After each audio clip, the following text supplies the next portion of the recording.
Hey there, and welcome to the very first episode of Beyond Orders. I'm Michelle Penczak, CEO of Squared Away, military spouse, mom of two, and your host for this little rebellion we're calling a podcast.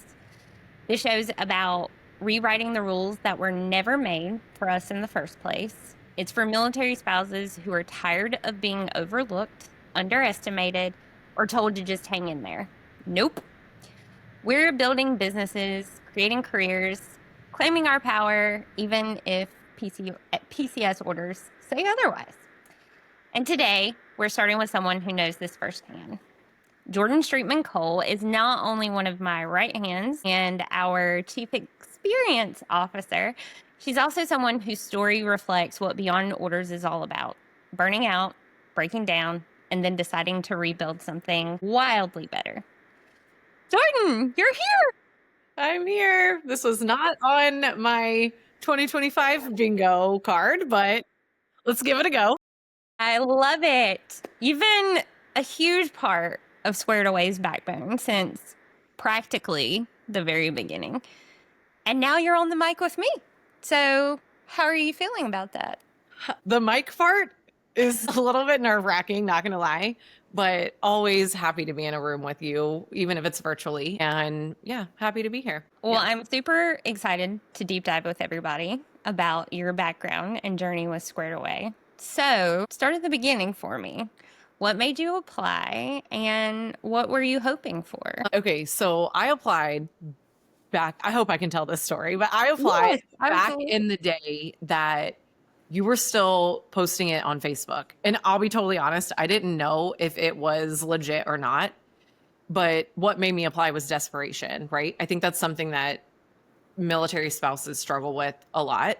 You apply on LinkedIn or any of those platforms and for pretty much anything you possibly can. And this was pre-COVID, right? Where people weren't even thinking about virtual work the way they do now.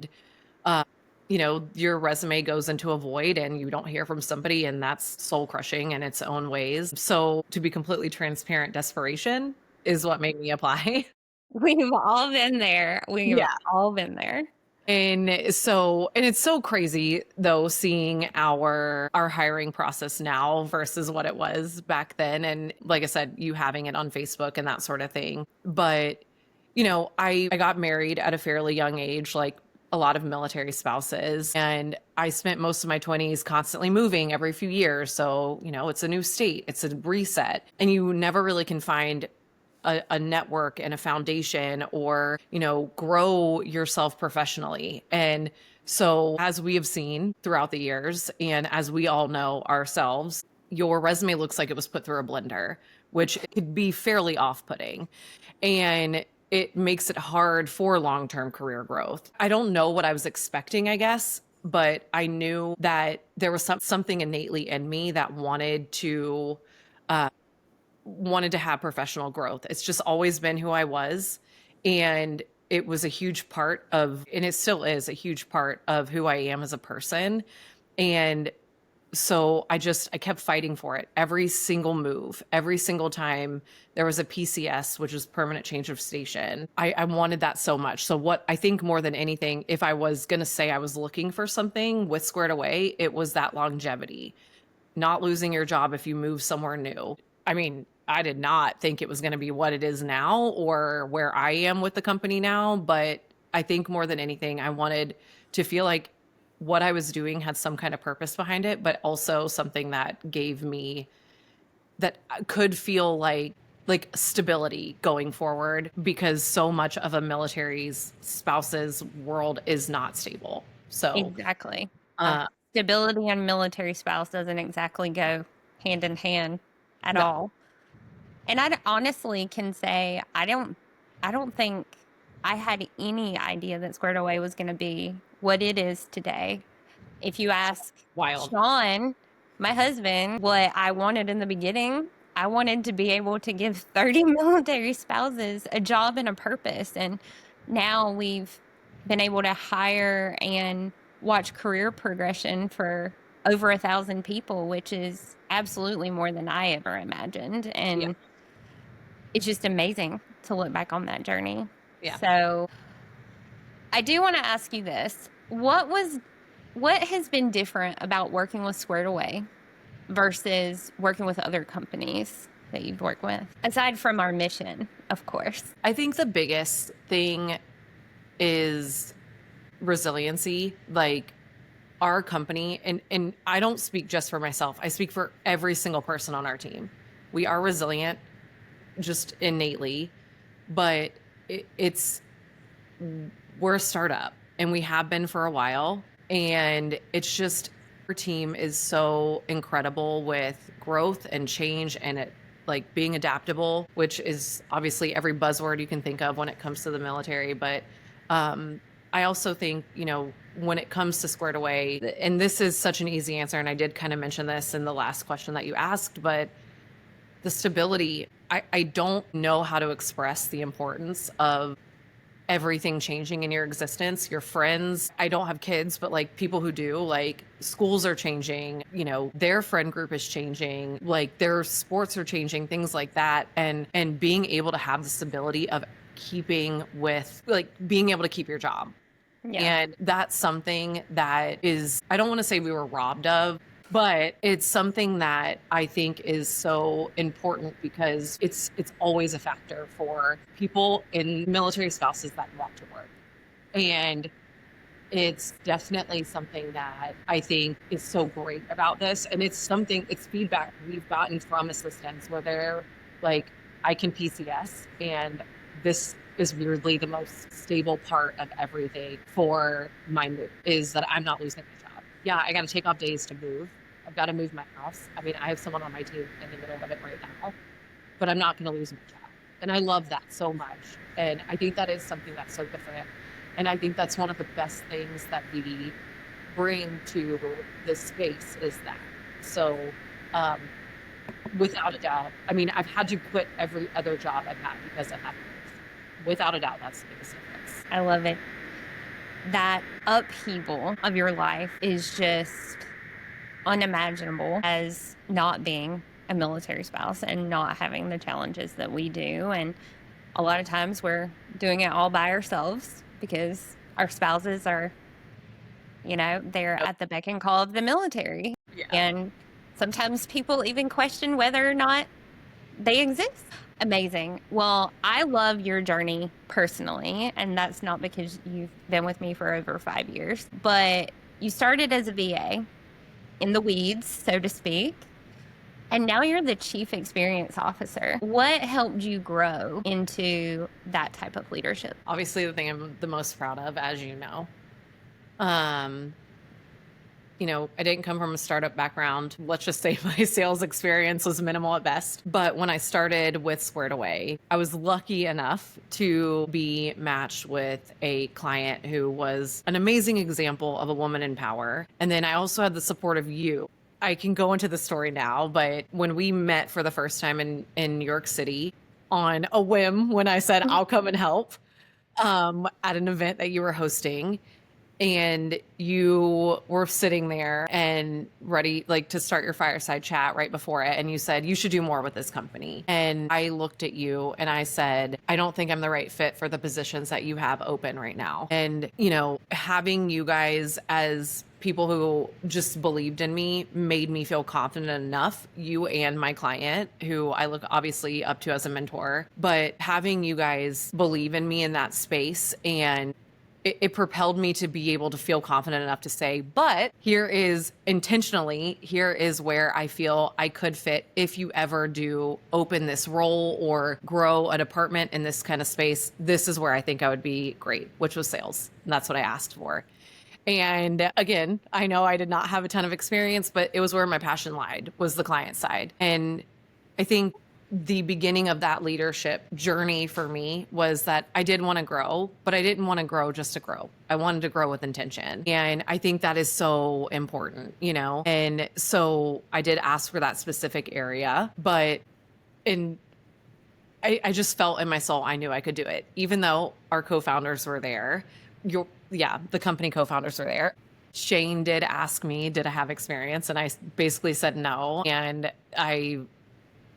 essentially explained to him why I still thought I would do well in this role, but you believed in me and you knew I had it in me to figure it out. And that was so key for me. And obviously that's a journey and we can talk about that in a little bit in its own right. But, that really did kind of like that set that foundation. There were little bits and pieces throughout the years that help me to build into my confidence of leadership and also knock me back down a few times, more than I would like to admit. But I think the biggest piece of where I really truly found my leadership style and where I really learned to be a leader was when the opportunity presented itself and I approached you with the idea of revamping the client side as a whole. And once again, I asked you for something I was not prepared for. That you are going completely out of your comfort zone Both and times. diving off a cliff in the best possible way. Yeah, but I mean, it's just the passion was still there, right? And so I loved the client side and I knew I did and I always did. But I think that piece was where I really kind of leaned into my leadership style more than anything else. And I think one big piece of that is like, I'm not a leader without my team. And we've talked about this book before, but there was a book that I read called Time, Talent, Energy. And I cannot remember who are the authors of it. I know there's two of them. We can look it up, but we'll have to put that in the show notes. Yeah. For later. But we talked about it. And when I first read it, I'll be totally honest, most of it went over my head. And then when you and I started really talking about my ideas and that sort of thing with us revamping the client side completely, I reread it. And one of the biggest pieces that I took from that book was talent density over headcount. And it's basically about finding, the right fit and how that makes all the difference in the team. So like we saw our weak points. We zeroed in on making sure that we were finding the right people for that space and how we wanted to revamp that whole department and bringing in people who were also just as passionate about the client experience as I am. And once I had that mindset shift and I had those people in place, I was able to learn how to effectively lead. So as you, and I love my team and I know they will listen to this, I have a very smart team, but they are extremely strong-willed women in the best way possible. I was about to say, in the best way possible. Would not want it any other way. But shout out to the client experience team at Squared Away. I had to build a team of women like that, and I had to have that. And because they come in with their own thoughts and their own ideas, and I knew I could trust them and empower them to take ownership and, that sort of thing in a way that would make our department more efficient. And while I do work with such a strong team, I learned while having them and being able to lead them that I also have to lead by example. I give my team autonomy in their roles, but I'm also deeply ingrained in each department and also the overall picture that we have as a company. So if I'm going to ask for accountability, I'm also going to need to take it. If I am going to ask for a deadline, I also need to deliver on my end. If I'm going to ask for transparency, I need to give it back. So, and I have a good pulse on my team. And while I encourage them and I do my best to empower them, I'm also a very direct leader, which I swear you guys might think is not me, but it is. Ask anyone on my team. But so I don't know, Jordan, we've had some pretty direct conversations. Fair. But it was all coming from a place of love. It was. Has been incredible. I'd probably blame you for having the attitude I have. Not attitude, but the mindset I have. You know what? I will 100% take full responsibility for that. I'll take that gold star. I do feel proud of the leader that I've grown into. And, I don't sugarcoat expectations. I don't sugarcoat the reality of the job or, the expectations that our clients have for us. But similar to kind of, what you saw in me, will push my team because I know their potential and they are so capable. They're so smart. And I'm not going to let them be less than what I know that they can be and what they can grow into. And I've watched every single one of them just become incredible leaders in their own right. That has been, I will say, watching our team over the past 8 years, it's hard to say 8 years, wild that we're here. It's crazy. But watching everybody come into their own, because we've said from the beginning, we're in the business of building leaders, not followers. Thus, lots of strong-willed, very capable women on our team. Yes. And it's just amazing to watch everybody bloom in the best possible way and find their true niche. You are phenomenal with clients. We have other people in our C-suite that are amazing on the people side of the house and the operations side of the house, and just watching that organic progression, because everybody started as an assistant, and finding their niche where they're truly passionate about their everyday work is just one of the best possible feelings in the world. And I'm sure you can attest to that with your team internally as well, because even watching all of them for the past few years has been incredible with everything that they've done. Yeah. And it's wild once you have the right people in place, which you should know because I'm on your team. I am one of yours. I 100% know that. I 100%. But when you have the right people in place, it's wild how quickly you can evolve and grow and develop. And it's just it's fun. It's so fun. It is. Love it. That I will say it has been a journey full of wild and crazy moments. And fair. But I also feel like as individuals, and this is across the Squared Away board, we've all kind of found, I know you're not supposed to say family with companies, so. I hate that. I know. But it feels like it's our community, and it's so unique because we are a military spouse community, and most of the military spouses I know like to joke about finding your emergency contact at the playground within 15 minutes. I've always kept it my mama, and I'm glad that never changed. But it's very much the same thing. It doesn't matter if you're logging in from South Carolina or I'm logging in from California or North Carolina. That relationship doesn't change regardless. And we've seen so many friendships blossom outside of Squared Away, so that people are asking in Slack, okay, I'm moving here, give me the rundown, which, by the way, our team is way better than Google at this point with all the info. But then they have that built-in community right there. And that's just such a blessing, especially when you're uprooting your entire life. It's something you don't lose either, right? Like, I think there is such there's such a bonding with the military spouse community that even if you're no longer together physically, you are still together, like you were saying. And you might not talk every single day, or with work, it's a little bit different, but you might not talk every single day with your friends or that sort of thing, but you always keep each other posted on the big things. And I have friends who, when I was stationed in San Diego over a decade ago, I have a friend who's coming to Charleston from Washington State. That's where she lives now. And I was like, I will drop everything. She was like, if you can meet me. I'm like, no, I will drop everything to meet you. I'm absolutely going to be there. And because no matter what, it's just, I don't know. It's something so special and unique, and you can't match it.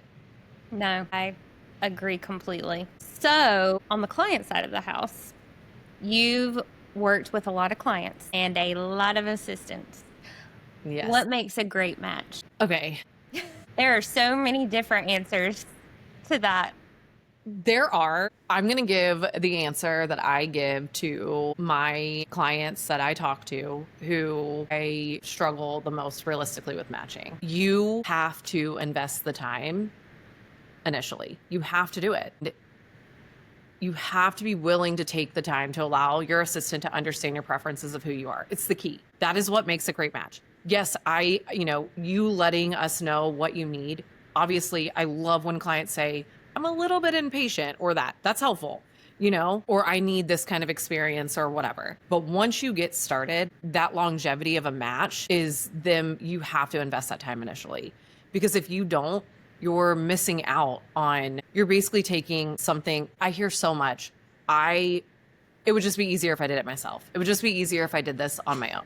That is such a short-term convenience for something that should be handled like something long-term, like in terms of freedom, basically. And if you don't have the time to do it on your own or with them, or if you don't have the time to do it with them, not on your own, do it on your own if you don't. If you don't have the time to do it with them or the patience to allow them to learn it, you've got to set aside time and create like a guide of you or something like that. Like, I'll use myself for an example. My team knows when my brain works best to have focus time versus when I'm more available to clients, because when I do talk to clients, I want to be completely devoted to them and present with them. And they also know when my brain starts getting fried at the end of the day and not to take calls unless it's an emergency or something like that. So having those little things about you are key for an assistant to help you be successful. Absolutely. I think that's one of the biggest things to making sure that a match is successful, because time is like money. You need to consider how you spend it. So it's how you spend it, how you waste it, how you invest it, whatever the situation is. So if you think it's going to be easier doing it yourself, you're choosing a short-term convenience over a long-term freedom, like I mentioned before. And you have to consider it in when you're doing those smaller things and you're not investing that initial time to get someone up to speed to where they're knowing what you're doing. Who are you missing out on? What activities are you missing out on? Why are you spending your nights and weekends doing X, Y, and Z? Where are you no longer looking at the bigger picture of your company, I could go off on tangents about what that could be, but where are you no longer looking at the bigger picture because you're focusing on tedious things when it's something you can turn over? Absolutely. And this is not the most PC analogy, but it's kind of like, I used to tell clients, it's kind of like dating. You invest the time at the beginning of a relationship to get to know someone, to get to know what their favorite color is, what their preferences are, that kind of thing, like the highlights. So you invest that time very intentionally at the beginning. And then as the relationship grows, you start getting a deeper and deeper bond to where you can understand and anticipate and foster an even better relationship over time. Yeah. That bond is not going to be built overnight because you submitted a list of preferences. You're going to have to foster that relationship, whether it's a 15-minute call every week, here's a deep dive into my craziness voice message, or however you want to do it. But you have to let that person get to know you so that they can understand what it's like to be your right hand. Exactly. No, I totally agree. I love that analogy too. Like I said, not the most PC, but it's a lot like dating. It is. The amount of times I've heard that, people basically saying, "Oh my God, this feels like dating" on sales calls, is not even funny. So nope, it works. What's one win that's made you super proud to be a part of Squared Away? I've been with this company too long for just one. I mean, just a couple, like spitballing some of them, just getting through COVID, win. Huge win. We made it. I think one thing I really love is when assistants come back to us or clients come to us and say, my assistant is changing my life, or assistants come to us, which is one of the most special things to me because I know in my core what that feeling actually feels like. But assistants coming to us and saying, my client has helped me grow in ways I didn't think were ever possible. I have an opportunity that I never thought I would have and I wouldn't have had.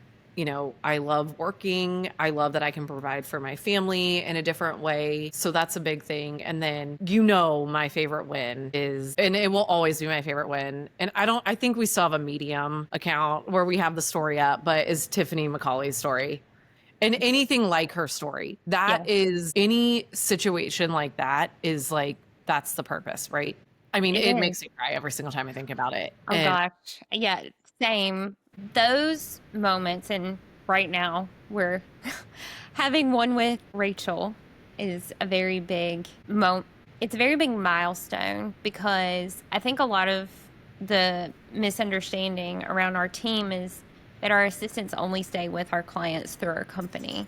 And one of the best things that I've ever witnessed, and witness all the time because our clients do it all the time, is they work with their assistant and then they offer them a role with their company in a even bigger capacity every single time. Yep. And they're coming to us and saying, I never would have imagined this if I hadn't been with Squared Away. And to your point with Tiffany McCauley, and we can deep dive her story on another episode because I do not have enough tissue. We'll bring her back and have We'll her bring her back.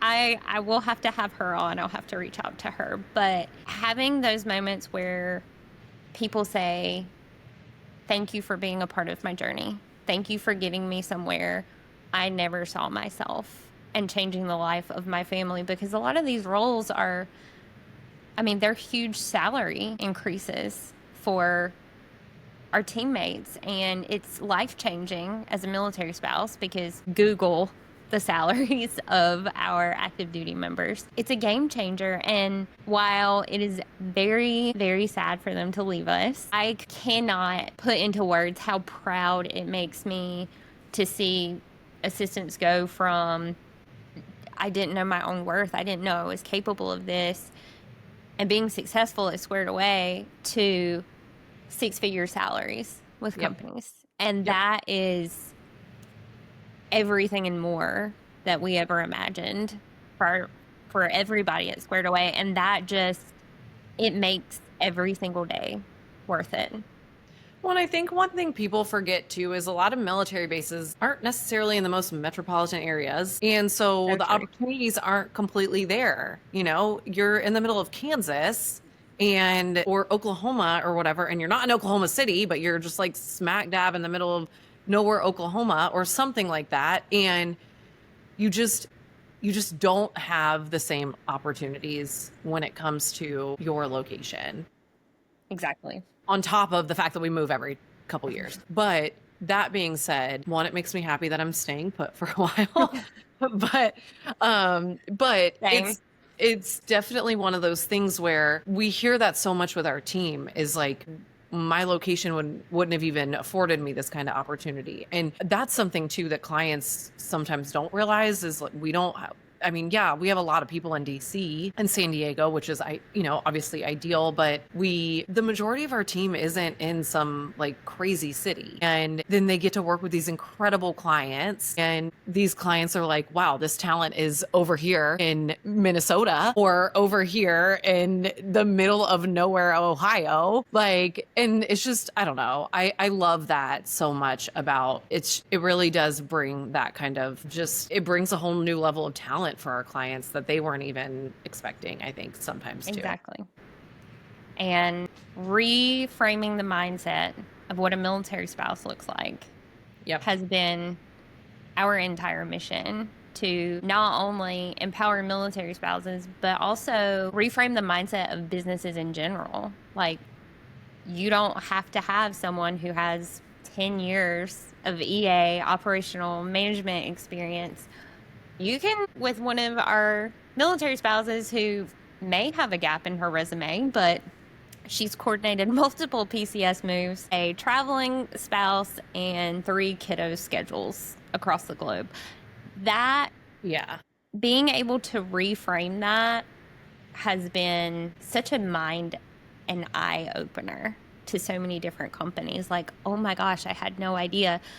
I will never forget, one of the very first matches I made was with a venture capitalist, with a yoga instructor. Probably the most interesting match. And they were like, are you sure?